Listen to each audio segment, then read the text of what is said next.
नमस्कार, खबर भारत देख रहे हैं आप। मैं हूं आपके साथ प्रियंका गुप्ता। खबरों की ओर बढ़ेंगे, लेकिन उससे पहले एक नजर डाल लेते हैं अब तक की सुर्खियों पर।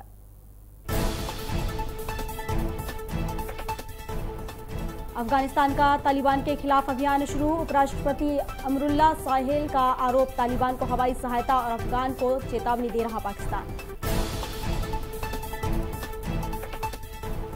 मुंबई में भारी बारिश से थमी जिंदगी की रफ्तार। तेज बारिश के चलते चेंबूर विक्रोली में गिरी दीवार। हादसे में 18 लोग घायल, 18 लोगों की मौत। यूपी चुनाव से पहले बसपा सुप्रीमो मायावती का बड़ा दाव। बसपा करेगी ब्राह्मण सम्मेलन, अयोध्या में होगा आगाज।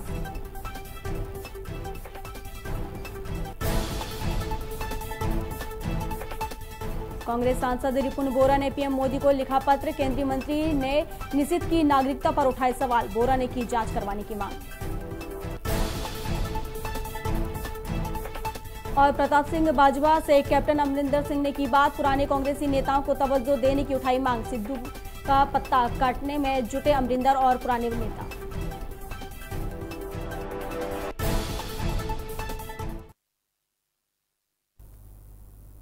और अब खबर विस्तार से। अफगानिस्तान की सेना ने पाकिस्तान सीमा पर तालिबान के खिलाफ अभियान शुरू कर दिया है। स्पिन बोल्डक जिले में अफगानी सैनिक तालिबान लड़ाकों से भिड़ गए। आपको बता दें कि बोल्डक के व्यापारिक मार्ग, बाजार और सैन्य चौकियों पर तालिबान ने कब्जा कर लिया था। अफगान सेना इन्हें छुड़ाने की कोशिश कर रही है। दूसरी तरफ अफगानिस्तान के उपराष्ट्रपति अमरुल्लाह सालेह ने पाकिस्तान पर तालिबान की मदद करने का आरोप लगाया है।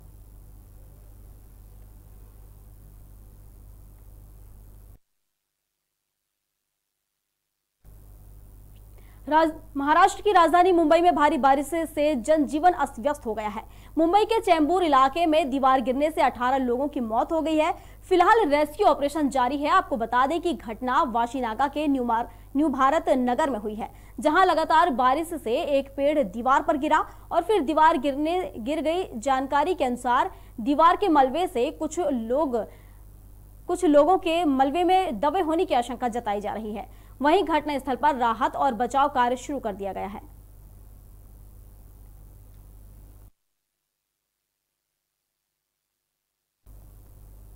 उत्तर प्रदेश चुनाव से पहले बहुजन समाज पार्टी की प्रमुख मायावती ने बड़ा दांव चलने की तैयारी कर ली है। सूबे में एक बार फिर से मायावती ब्राह्मणों को साधने में जुट गई हैं। साथ ही मायावती एक बार फिर ब्राह्मण सम्मेलन शुरू करने जा रही हैं। आपको बता दें कि बीएसपी का ब्राह्मण सम्मेलन 2007 के चुनावी अभियान के तर्ज पर होगा। वहीं लखनऊ में पूरे प्रदेश से 200 से ज्यादा ब्राह्मण नेता और कार्यकर्ता बसपा दफ्तर पहुंचे, जहां आगे की रणनीति पर चर्चा हुई।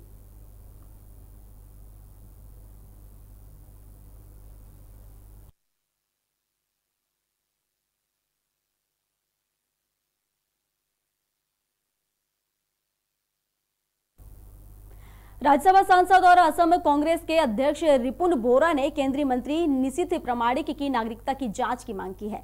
इस संबंध में बोरा ने प्रधानमंत्री नरेंद्र मोदी को पत्र लिखकर दावा किया है कि प्रामाणिक बांग्लादेशी नागरिक हैं। आपको बता दें कि बोरा ने पीएम मोदी को लिखे अपने पत्र में कहा कि मैं आपसे निषिद्ध प्रामाणिक के वास्तविक जन्म स्थान और नागरिकता के बारे में पारदर्शी तरीके से जांच कराने और पूरे मुद्दे को स्पष्ट करने का आग्रह करता हूं, क्योंकि इससे पूरे देश में भ्रम पैदा हो रहा है।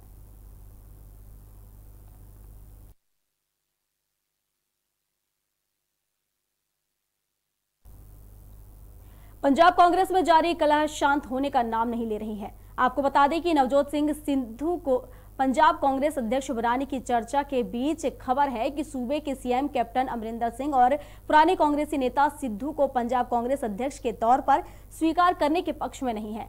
दरअसल वो नहीं चाहते हैं कि पंजाब कांग्रेस की कमान नवजोत सिंह सिद्धू के हाथ में हो।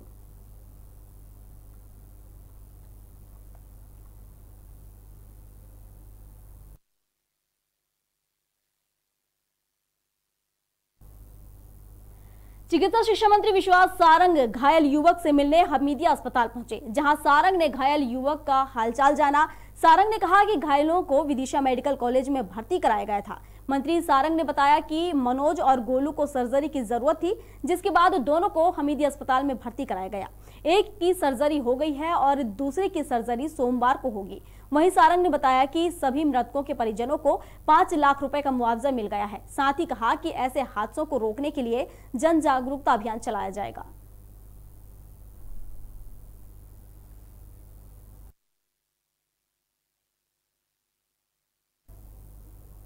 मध्य प्रदेश के पूर्व मुख्यमंत्री कमलनाथ ने राज्यपाल मंगूभाई पटेल को पत्र लिखकर प्रदेश में विश्व आदिवासी दिवस पर अवकाश घोषित करने की मांग की है।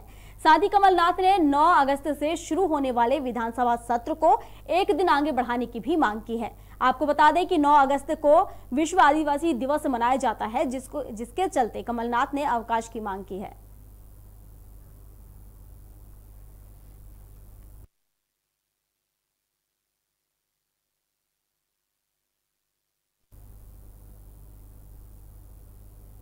कांग्रेस प्रवक्ता नरेंद्र सलूजा ने एक बार फिर प्रदेश सरकार पर निशाना साधा है। नरेंद्र सलूजा ने अपने ट्विटर अकाउंट से ट्वीट कर लिखा कि शिवराज सरकार जब जब चुनाव आते हैं तो जनता को गुमराह करने के लिए इन्वेस्टर्स समिट का आयोजन करती है। वहीं सलूजा ने प्रदेश सरकार पर सवाल खड़ा करते हुए कहा कि आखिर यह कैसी समिट है जहां निवेशक पीछे बैठे हैं और अधिकारी आगे।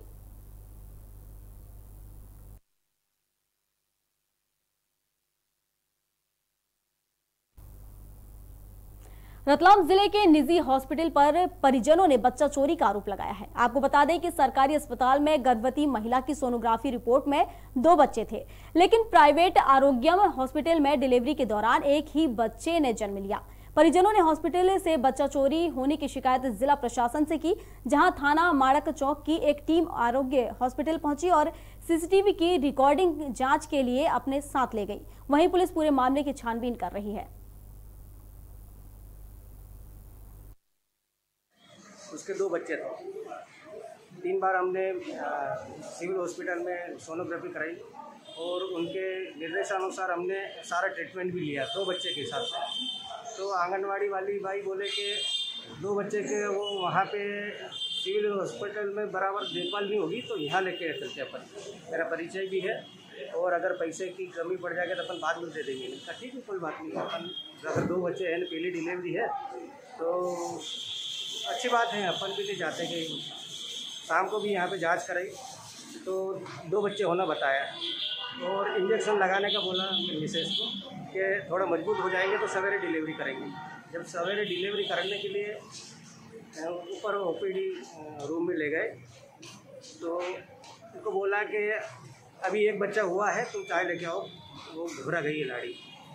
जब ये चाय लेके आई तो बता दिया कि हमारा एक ही बच्ची थी। हमें शिकायत प्राप्त हुई थी कपूरी भाई पति नंद किशोर खराड़ी तंतोड़िया गांव की।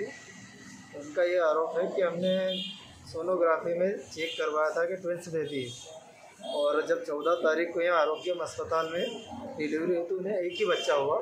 उनकी शिकायत है कि ट्विंस थे, तो इसकी जांच की जाए। तो अभी हम जांच कर रहे हैं, वीडियो रिकॉर्डिंग भी देखी है। अभी जो भी तथ्य सामने आएंगे हर पहलू पर जाँच करके पूरी रिपोर्ट बना के कार्रवाई करेंगे। मध्य प्रदेश के स्वास्थ्य मंत्री डॉक्टर प्रभुराम चौधरी देवास पहुंचे, जहां उन्होंने रिनोवेट हो रहे महात्मा गांधी जिला चिकित्सालय का निरीक्षण किया। वहीं उन्होंने कोरोना की तीसरी लहर आने को लेकर कहा कि मध्य प्रदेश प्रधानमंत्री के 4T फॉर्मूले यानी टेस्ट, ट्रैक, ट्रीट और टीके की रणनीति पर पूरी तरह तैयार है। इस दौरान उन्होंने मीडिया से चर्चा करते हुए कहा कि मध्य प्रदेश के सभी अस्पतालों में इंफ्रास्ट्रक्चर को बढ़ा रहे हैं। वहीं उन्होंने 25% विशेषज्ञ पद और अन्य स्टाफ को सीधी भर्ती की सौगात दी है। साथ ही उन्होंने नगरीय निकाय चुनाव को लेकर कोई भी प्रतिक्रिया देने से साफ इनकार किया है। लगातार मध्य प्रदेश के सभी अस्पतालों में, चाहे जिला चिकित्सालय हों, चाहे हमारे सिविल अस्पताल हों और निचले लेवल के भी, चाहे उप स्वास्थ्य केंद्र, प्राथमिक स्वास्थ्य केंद्र में, हम लोग इंफ्रास्ट्रक्चर को भी बढ़ा रहे हैं और प्रयास कर रहे हैं। माननीय मुख्यमंत्री शिवराज सिंह चौहान जी के नेतृत्व में जिस तरीके से आपने देखा कि सेकंड वेव के समय में भी हम लोगों ने युद्ध स्तर पर काम किया, आईसीयू के बेड बढ़ाए, सब जगह ऑक्सीजन की लाइनें खिंचवाई और जो ऑक्सीजन के प्लांट सब जगह, अब जैसे देवास में ही 3 प्लांट लग रहे हैं। एक तो विधायक निधि से बनकर तैयार हो चुका है, एक और लग रहा है, दूसरा और लग रहा है। ऐसे 3 यहाँ ऑक्सीजन प्लांट, ऑक्सीजन की लाइनें बिछ रही हैं, आईसीयू के बेड पूरी तरीके से बढ़ाए जा रहे हैं। तो प्रदेश में पूरा जो हमारा हॉस्पिटलों का इंफ्रास्ट्रक्चर को भी पूरी तरीके से बढ़ा रहे हैं और स्टाफ को भी बढ़ाने का भी हम लोगों का प्रयास चल रहा है। पीएससी को भी लिखा है, डॉक्टर्स भी हमारे बढ़ेंगे, जिससे कि जनता को कोई दिक्कत ना हो। हम तो ईश्वर से प्रार्थना करते हैं कि कोई 3rd वेव ना आए, लेकिन अगर फिर भी अगर आती है तो उसका कम से कम इफेक्ट हो। मैं जनता से अनुरोध करना चाहता हूं कि सब लोग कोविड एप्रोप्रिएट बिहेवियर का पालन करें, मास्क लगा कर रखें। बाकी व्यवस्थाएं सरकार शिवराज सिंह चौहान जी के नेतृत्व में हम लोग कर रहे हैं। रतलाम में कलेक्टर कुमार पुरुषोत्तम ने कोरोना की तीसरी लहर की आशंका के चलते जिले के निजी अस्पताल और नर्सिंग होम संचालकों की बैठक ली। इसके लिए सभी निजी अस्पतालों में उपलब्ध oxygen bed, ventilator, NICU, PICU, paediatric ventilator की उपलब्धता संबंधित डेटा की जानकारी प्रस्तुत करने के लिए निर्देशित दिए हैं। वहीं अस्पताल संचालकों और स्वास्थ्य अधिकारियों को कोविड-19 की तीसरी लहर की तैयारी करने के निर्देश दिए ताकि जरूरत पड़ने पर किसी प्रकार की हड़बड़ी न हो। साथ ही बैठक के दौरान जिले के निजी अस्पतालों के चिकित्सक आदि उपस्थित रहे।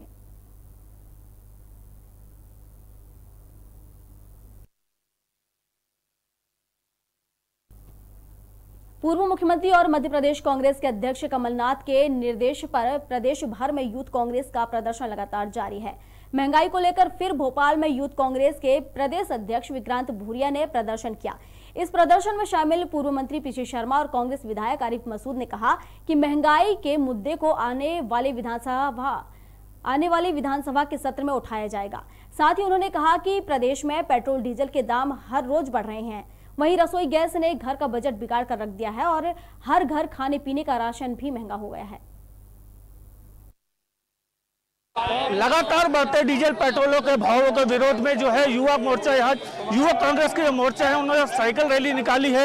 इस वक्त हमारे साथ मौजूद है भोपाल के जिला अध्यक्ष है कांग्रेस के, उनसे पूरा जानते हैं क्या है पूरी जानकारी। कैलाश जी, जिस प्रकार से पूरे वाहन आज साइकिल रैली निकाल के आप अपना विरोध प्रदर्शन दर्ज करवा रहे हैं, तो आज जिस प्रकार से राजभवन का घेराव करना है, तो क्या है ऐसी जरूरत की चीजें जिसको लेकर के आप लगातार जो है अपना विरोध प्रदर्शन दर्ज करवाते आए हैं? देखिए, यूथ कांग्रेस के द्वारा आज साइकिल रैली का कार्यक्रम है और यहाँ से बुधवार से वो राजभवन का घेराव करेंगे और उनके साथ में पीसी शर्मा जी और आरिफ मसूद जी हमारे दोनों विधायक हैं और बाकी कांग्रेस के कार्यकर्ता हैं। आज महंगाई की अगर हम बात करें तो डीजल सुबह 6 बजे बढ़ जाता है, पेट्रोल सुबह 6 बजे बढ़ जाता है, रसोई गैस के दाम रोजा हर महीने में कम से कम 2 बार बढ़ जाते हैं। आज हम डीजल की बात करें तो 99 रुपये डीजल हो गया, पेट्रोल 110 के पार हो गया, रसोई गैस 850 रुपये की हो गई। जब डीजल और पेट्रोल जब बढ़ता है तो देश में महंगाई होती है और जब महंगाई होती है तो आम लोगों का, आम जनता का जीना मुश्किल हो जाता है। आज आम लोग, गरीब लोग, मजदूर लोग आज परेशान हैं कि अपना घर कैसे चलाएं। कोविड की वजह से वैसे ही लोगों के लिए धंधा पानी नहीं, नौकरी नहीं, काम धंधा नहीं है और पैसा नहीं है लोगों के पास और महंगाई की मार अलग पड़ रही है। कहीं ना कहीं आम जनता परेशान है। कांग्रेस पार्टी मांग करती है कि पेट्रोल और डीजल GST के दायरे में लाना चाहिए, तभी जाके कहीं इन डीजल और पेट्रोल पे अंकुश लग सकता है, दरें कम हो सकती है और तभी जाके महंगाई कम होगी। लेकिन देखा ही जाता है जिस प्रकार से पहले कांग्रेस जो अपना धरना प्रदर्शन करवा रही है उसमें युवा लॉबी की कहीं ना कहीं कमी थी। आज पूरी युवा लॉबी जो है एक तरफ से आई है। निश्चित रूप से हर घर परेशान, घर में बच्चे परेशान। आज देश का बच्चा उठ के आ रहा है और महंगाई का विरोध कर रहा है। आज हमारी यूथ कांग्रेस की रैली में सैकड़ों बच्चे आए हुए हैं, सैकड़ों यूथ आए हुए हैं। कहीं ना कहीं उनका भी जो जेब खर्च मिलता था वो मिलना भी घर से बंद हो गया है। चलिए ठीक है, ये तो जिला अध्यक्ष जी हम बात करते हैं, विक्रांत भूरिया हमारे साथ। विक्रांत भाई से बात करते हैं। आज अपना विरोध प्रदर्शन जो है दर्ज करवा रहा, साइकिल रैली निकाल कर अपना विरोध प्रदर्शन है। आज बड़े पैमाने पर भोपाल में सारे युवा साथियों के साथ में यूथ कांग्रेस द्वारा साइकिल रैली के माध्यम से महंगाई के विरोध में राजभवन का घेराव रखा गया है और इसमें हमारे बीच में आरिफ मसूद जी, पीसी शर्मा जी, कैलाश मिश्रा जी भी मौजूद है और हम ये विरोध करते हैं सरकार का। जब इनका शासन था तब 1 रुपये बढ़ने पर हाहाकार मचा देते, आज पूरे आम जनता में हाहाकार मची है। पेट्रोल डीजल में आग लगी हुई है, दूध तेल के दामों में आग लगी है, उसके बाद में ये कुछ भी नहीं कहना चाह रहे, सो रहे हैं। इस सोई हुई सरकार को जगाने के लिए आज विशाल जंगी प्रदर्शन किया जा रहा है और ये आंदोलन चलते रहेंगे जब तक कि महंगाई को ये नियंत्रित नहीं करते। क्या मानते हैं कि आपको क्या राजभवन तक जाने का रास्ता मिल जाएगा? हमारा संघर्ष जारी है, जहां तक जाना पड़े हम जाएंगे और इनका पुरजोर विरोध भी करेंगे।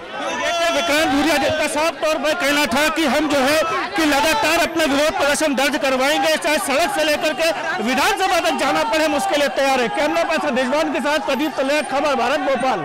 बढ़े हुए महंगाई और बढ़ती हुई पेट्रोल के दामों का हम लोग विरोध कर रहे हैं और राजभवन पे घेराव करके साइकिल के माध्यम से याद दिला रहे हैं कि शिवराज, याद करो आप कि आप जब 25 पैसे बढ़ते थे तब आप साइकिल पे घूमते थे, आज 111 में पहुंच गए, उसके बाद आप 24 का हम विरोध करते हैं। देख सकते हैं लगातार जो है डीजल पेट्रोल के दाम को लेकर के ये अपना पूरा विरोध करवा रहे हैं। पीसी शर्मा जो मौजूद है यहाँ पर, जो पूर्व मंत्री हैं, वो भी इनसे बात करेंगे।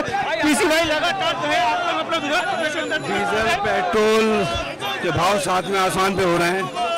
110 रुपए पेट्रोल, 100 रुपए डीजल। इसके विरोध में युवक कांग्रेस की रैली में साथ हैं और जनता के लिए लड़ाई लड़ते रहेंगे। तो ये थे युवक कांग्रेस, ये थे मंत्री पीसी शर्मा, जिनका साफ तौर करना है कि सड़कों से लेकर विधानसभा तक हम पूरी लड़ाई को लड़ेंगे। कैमरा पर्सन रिजवान के साथ प्रदीप तलेक, खबर भारत, भोपाल। चलिए अब अगली खबर की ओर बढ़ते हैं। मध्य प्रदेश के कांग्रेस प्रवक्ता के मिश्रा ने पूर्व मंत्री उमाशंकर गुप्ता पर निशाना साधते हुए कहा कि सस्ती लोकप्रियता पाने के चलते मंत्री गुप्ता सुर्खियां बटोरने में लगे हुए हैं। वहीं मिश्रा ने कहा कि उनको अपना नाम छपवाने का इतना ही शौक है तो कोरोना से हुई मौतों पर सर्टिफिकेट में शिवराज सिंह चौहान के साथ भी अपना फोटो लगवा लेते। गौरतलब है कि अभी उमाशंकर गुप्ता किसी भी संवैधानिक पद पर नहीं है, वह हारे हुए नेता और पूर्व मंत्री हैं। मिश्रा के मुताबिक पूर्व मंत्री गुप्ता ने राजनीतिक दबाव बनाकर लोकार्पण पट्टिका पर अपना नाम डलवाकर फीवर क्लिनिक का लोकार्पण कर डाला और रेस्क्यू करके सारे लोग बचाए जा सकते थे। तो इन 11 मौत के जवाबदार यदि कोई हैं तो शिवराज सिंह चौहान है और वहाँ का प्रशासनिक हमला है। एसपी कलेक्टर को सस्पेंड करना चाहिए। ऐसी जगहों पर जाने से मामा बचते क्यों? उन्हें उनकी कथित लोकप्रियता का आभास है। अखबारों में विज्ञापन देकर मामा बनना और तनावग्रस्त क्षेत्रों में वही आदमी जा सकता है जो हिम्मत वाला हो, क्योंकि आक्रोशित जनता कुछ भी कर सकती है ऐसे दोहरे चरित्र वाले नेताओं के साथ, इसलिए मुख्यमंत्री जी नहीं जाते हैं। मामला पिंड जिले के यदुनाथ का है, जहां मुखबिर की सूचना पर महिला डेस्क की डीएसपी पूनम थापा ने बड़ी कार्रवाई करते हुए एक आरोपी महिला को गिरफ्तार किया है। वहीं जब डीएसपी ने महिला के घर की तलाशी ली तो उसके कब्जे से एक पिस्टल और 14 जिंदा कारतूस मिले हैं। इसके अलावा कई आईडी कार्ड और कई सरकारी दफ्तरों की सीलें भी बरामद हुई हैं। बताया जा रहा है कि महिला प्रेस से जुड़ी हुई थी और सरकारी फर्जी कार्य कराया करती थी। फिलहाल महिला पर मामला दर्ज कर उसे गिरफ्तार कर लिया गया है। अब पूछताछ के बाद ही अन्य खुलासा होगा। नाथ नगर की एक महिला है जिसका नाम कुसुम भदौरिया है और वो कुछ अवैध हथियारों का व्यापार करती है, बेचती है। उसके पास कुछ एम्युनिशन भी मिलेंगे, तो उसकी तस्दीक के लिए हम लोग उसके घर गए तो उसकी तलाशी ली हमने। तो एक पिस्टल और 14 करीबन 1 दर्जन जिंदा कारतूस जो कि 5.56 इंसास के कारतूस हैं वो बरामद हुए। साथ ही साथ कुछ आईडी कार्ड्स वहाँ से बरामद हुए। तो ऐसा मुझे लग रहा है कि लड़की पत्रकारिता से जुड़ी हुई है और बहुत साल पहले जब हमने तस्दीक करी तो उसने बताया भी कि मैं बहुत साल पहले पत्रकारिता का काम करती थी। साथ ही साथ इसके पास से कुछ सील नमूने मिले हुए हैं एसडीएम कार्यालय भिंड के, तहसीलदार भिंड के और कुछ पटवारी के, कुछ स्कूल के प्रिंसिपल्स के सील मिले हैं। तो हम लोग तस्दीक कर रहे हैं कि आखिर ये सील इसके पास क्या कर रहे थे। पूरी तस्दीक करने के बाद ही हम लोग कार्रवाई करेंगे। इसके साथ और भी कोई शामिल था? इससे पूछताछ करेंगे कि इसके साथ कौन कौन शामिल है और कहाँ से ये हथियार लेके आती थी, अगर इसने खरीदा है तो कहाँ से खरीदा है, कैसी ये डील करती थी, पूरी पूछताछ करेंगे। ग्वालियर से एक सनसनीखेज मामला सामने आया, जहां रेलवे ट्रैक पर संदिग्ध परिस्थितियों में एक महिला और पुरुष की कटी हुई लाश मिली। सूचना मिलने पर थाना हजीरा, थाना पुरानी छावनी और थाना महाराजपुरा की पुलिस मौके पर पहुंची, लेकिन घटनास्थल को लेकर तीनों थानों की पुलिस काफी देर तक आपस में उलझती रही। वरिष्ठ अधिकारियों के हस्तक्षेप के बाद आखिरकार दोनों मृतक महाराजपुरा थाना क्षेत्र के हैं और साथ ही दोनों मृतकों को आपस में पड़ोसी भी बताया जा रहा है। पुलिस ने मृतकों की लाशों को अपने कब्जे में लेकर पोस्टमार्टम के लिए भेज दिया है और साथ ही मर्ग कायम कर मामले की जांच शुरू कर दी है।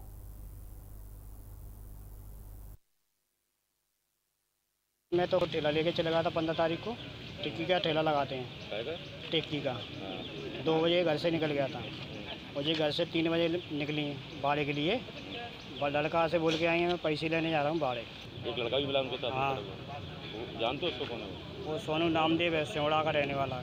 अच्छा, कुछ इन दोनों बीच में कुछ प्रेम का मामला था दोनों बीच? नहीं, मेरे पास तो मेरे वो सामने तो कुछ भी नहीं था। साइटें देता था वो बनाने के लिए। इनकी पत्नी मिथिलेश कुशवाहा 15 तारीख से घर से गुम हो गई थी, जो उसको ये अभी तक तलाश रहे थे। फिर आज रात को उनको सूचना मिली कि इनकी वाइफ की बॉडी मऊ रेलवे लाइन पर कटी हुई अवस्था में मृत पड़ी है, और उसके साथ में एक सोनू नामदेव जो इनके घर के पास में ही रहता है, दर्जी का काम करता है, उसकी बॉडी पड़ी मिली है। और जो इनके पति हैं आसाराम कुशवाहा, इनको इस संबंध में कोई जानकारी नहीं है।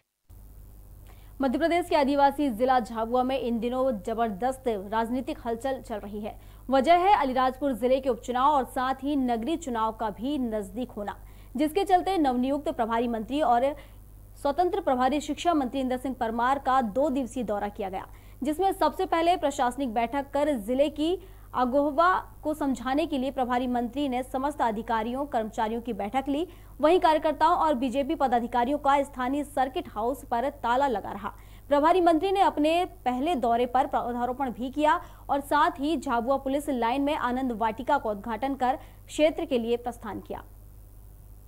एक प्रकार से मेरा परिचयात्मक दौरा था और परिचय की दृष्टि से सब लोगों से मिला हूं और एक बैठक प्रशासनिक की है, जिसमें झाबुआ जिले के विकास कार्यों पर चर्चा हुई है। साथ ही हम जो सर्व सुविधायुक्त स्कूल बनाने जा रहे हैं उनका प्रेजेंटेशन किया है। आए थे एसपी साहब के आग्रह पर, तो ये जो बच्चों के लिए मोहल्ले के लिए जो आनंद वाटिका बनाई है उसका यहाँ आज शुभारंभ किया है।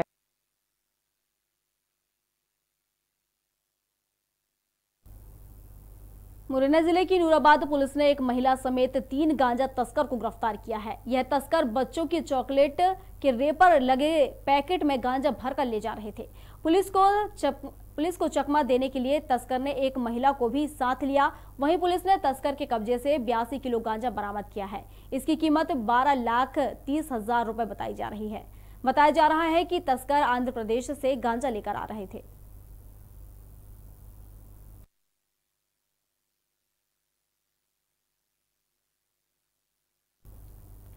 गंजबासौदा के लाल पठार की घटना को देखने के लिए पूर्व मंत्री जीतू पटवारी, कुणाल चौधरी और शैलेंद्र पटेल के साथ जिले के कांग्रेस पदाधिकारी पहुंचे। घटनास्थल का जायजा लेने के साथ पीड़ित परिवार से भी जाकर मिले। वहां कांग्रेस प्रतिनिधि मंडल ने घर घर जाकर उनकी आपबीती सुनी। उसके बाद जिला कांग्रेस कार्यालय में प्रेस वार्ता को संबोधित किया। यहां जीतू पटवारी ने कहा कि गंजबासौदा में हुई घटना सरकारी हत्या है, जिम्मेदारों के खिलाफ एफआईआर होनी चाहिए। साथ ही उन्होंने कहा कि जब मुख्यमंत्री शिवराज सिंह चौहान विदिशा में मौजूद थे और उस समय यह घटना घटी थी, तब उन्हें मौके पर जाना चाहिए था, लेकिन खुद नहीं गए। यह शर्मनाक बात है।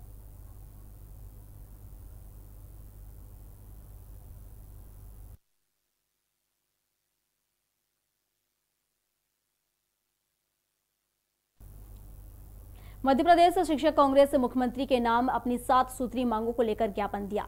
उससे पहले शिक्षक कांग्रेस के प्रदेश अध्यक्ष राम नरेश त्रिपाठी ने प्रेस वार्ता कर मीडिया से चर्चा करते हुए बताया कि मध्य प्रदेश के मुख्यमंत्री शिक्षकों की समस्याओं की परेशानी पर ध्यान नहीं दे रहे हैं। वहीं कोरोना में सरकारी आंकड़ों के हिसाब से 2400 शिक्षकों की मृत्यु हुई है। अभी तक एक भी आदेश मध्य प्रदेश शासन की ओर से नहीं निकाला गया है। वहीं शिक्षकों के ट्रांसफर को लेकर कहा कि कमलनाथ सरकार में पारदर्शिता के साथ 40,000 शिक्षकों के ट्रांसफर ऑनलाइन हुए, जिसके आदेश मोबाइल पर ही जारी किए गए। हमारी मांग है कि प्रदेश में कर्मचारियों को, शिक्षकों को 28% डीए तत्काल दिया जाए। वेतन वृद्धि 2 वर्षों से रुकी हुई है, जो कि वैधानिक अधिकार है। कर्मचारी रूल्स में वेतन वृद्धि का नियम है, सारे राज्य दे रहे हैं, मध्य प्रदेश के मुख्यमंत्री ध्यान नहीं दे रहे हैं। अनुकंपा नियुक्ति के प्रकरण कम से कम 10,000 की संख्या में लंबित है मध्य प्रदेश शासन के समक्ष। अभिभावक परेशान हैं, उनके आश्रित नौकरी के लिए तरस रहे हैं, नहीं दे रहे हैं।